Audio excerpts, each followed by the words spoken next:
Dream Children, a Reverie by Charles Lamb. This essay was first published in London Magazine, edited by John Scott. Therefore, it was published in Charles Lamb Essays of Elia in 1820. Children love to listen to stories about their elders when they were children to stretch their imagination to the conception of a traditionary great uncle or grandame whom they never saw. It was in this spirit that my little ones crept about me the other evening to hear about their great grandmother Field, who lived in a great house in Norfolk, 100 times bigger than that in which they and Papa lived, which had been the scene. So at least it was generally believed in that part of the country of the tragic incidents which they had lately become familiar with from the ballad of the children in the wood. Certain it is that the whole story of the children and their cruel uncle was to be seen fairly carved out in wood upon the chimney piece of the great hall, the whole story down to the robin redbreast, till a foolish rich person pulled it down to set up a marble, one of modern invention in its stead, with no story upon it. Here Alice put out one of her dear mother's looks, too tender to be called upbraiding. Then I went on to say how religious and how good their great grandmother Field was, how beloved and respected by everybody, though she was not indeed the mistress of this great house, but had only the charge of it, and yet in some respects she might be said to be the mistress of it too, committed to her by the owner, who preferred living in a newer and more fashionable mansion which he had purchased somewhere in the adjoining county, but still she lived in it in a manner as if it had been her own, and kept up the dignity of the great house in a sort while she lived, which afterwards came to decay and was nearly pulled down, and all its old ornaments stripped and carried away to the owner's other house, where they were set up and looked as awkward as if someone were to carry away the old tomes they had seen lately at the abbey and stick them up in Lady C's tawdry gilt drawing room. Here John smiled, as much as to say that would be foolish indeed.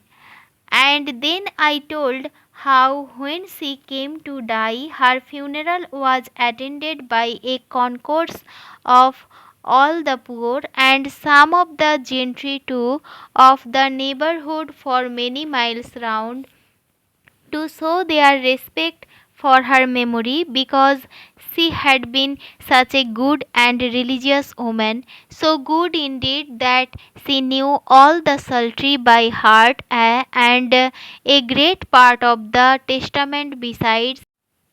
Here little Alice spread her hands. Then I told what a tall, upright, graceful person their great grandmother Field once was, and how in her youth she was esteemed the best dancer. Here Alice's little right foot played an involuntary movement, till upon my looking grave it desisted, the best dancer, I was saying, in the county, till a cruel disease called a cancer came and bowed her down with pain. But it could never bend her good spirits or make them stoop, but they were still upright because she was so good and religious. Then I told how she was used to sleep by herself in a lone chamber of the great lone house, and how she believed that an apparition of two infants was to be seen at midnight gliding up and down the great staircase near where she slept, but she said those innocents would do her no harm, and how frightened I used to be, though in those days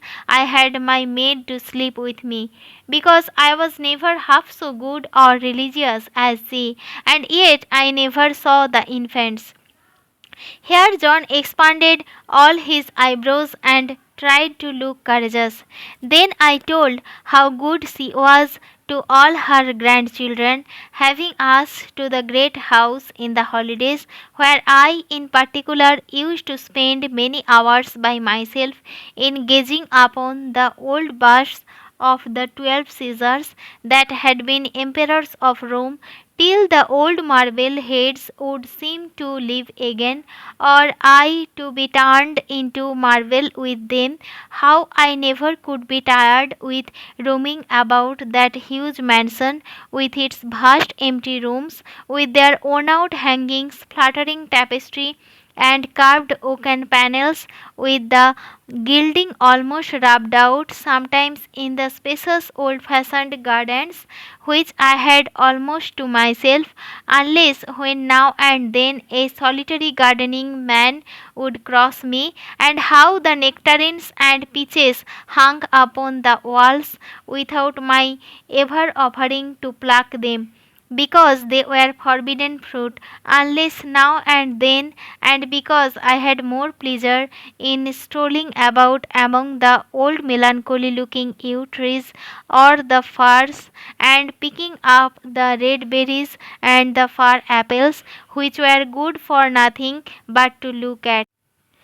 or in lying about upon the fresh grass with all the fine garden smells around me, or basking in the orangery till I could almost fancy myself ripening too along with the oranges and the limes in that grateful warmth, or in watching the days that darted to and fro in the fish pond at the bottom of the garden, with here and there a great sulky pike hanging midway down the water in silent state, as if it mocked at their impertinent friskings. I had more pleasure in these busy idle diversions than in all the sweet flavors of peaches, nectarines, oranges, and such like common beds of children. Here John slyly deposited back upon the plate a bunch of grapes, which, not unobserved by Alice, he had meditated diving with her, and both seemed willing to relinquish them, and for the present as irrelevant. Then, in somewhat a more heightened tone, I told how, though their great grandmother Field loved all her grandchildren, yet in an especial manner she might be said to love their uncle John L., because he was so handsome and spirited a youth,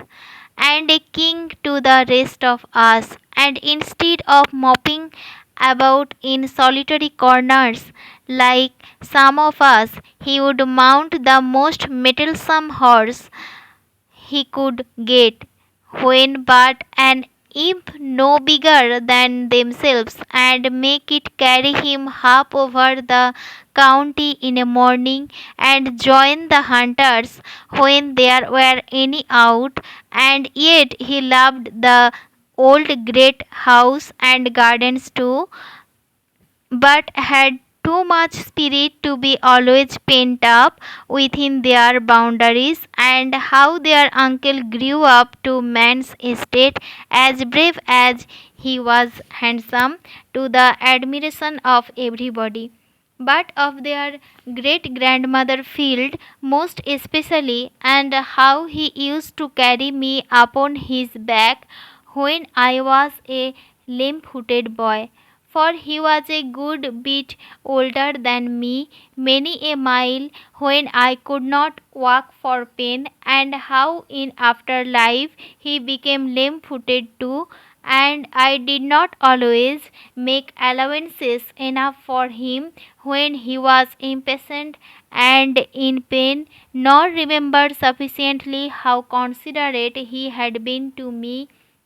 when I was lame footed, and how, when he died, though he had not been dead an hour, it seemed as if he had died a great while ago, such a distance there is betwixt life and death, and how I bore his death, as I thought pretty well at first, but afterwards it haunted and haunted me, and though I did not cry or take it to heart as some do, and as I think he would have done if I had died, yet I missed him all day long, and knew not till then how much I had loved him. I missed his kindness, and I missed his crossness, and wished him to be alive again, to be quarrelling with him, for we quarrelled sometimes,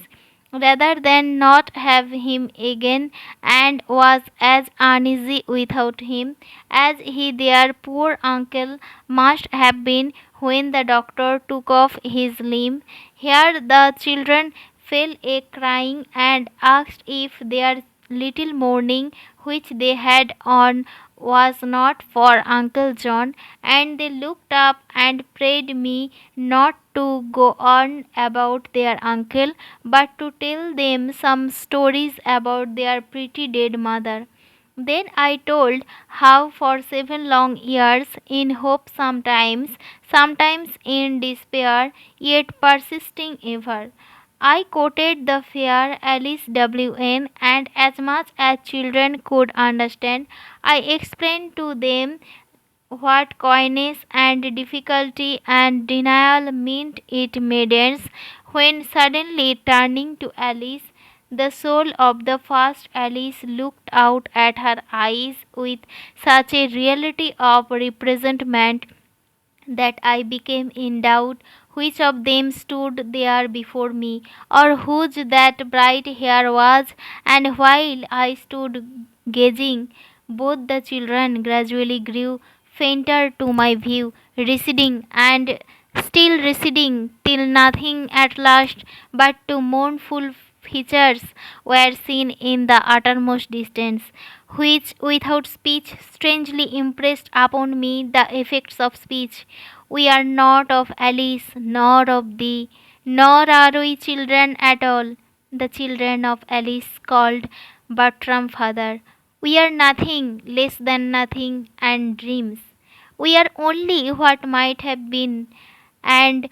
must wait upon the tedious source of lithium millions of ages before we have existence and a name. And immediately awaking, I found myself quietly seated in my bachelor armchair, where I had fallen asleep, with the faithful Bridget unchanged by my side, but John L. or James Elia was gone forever.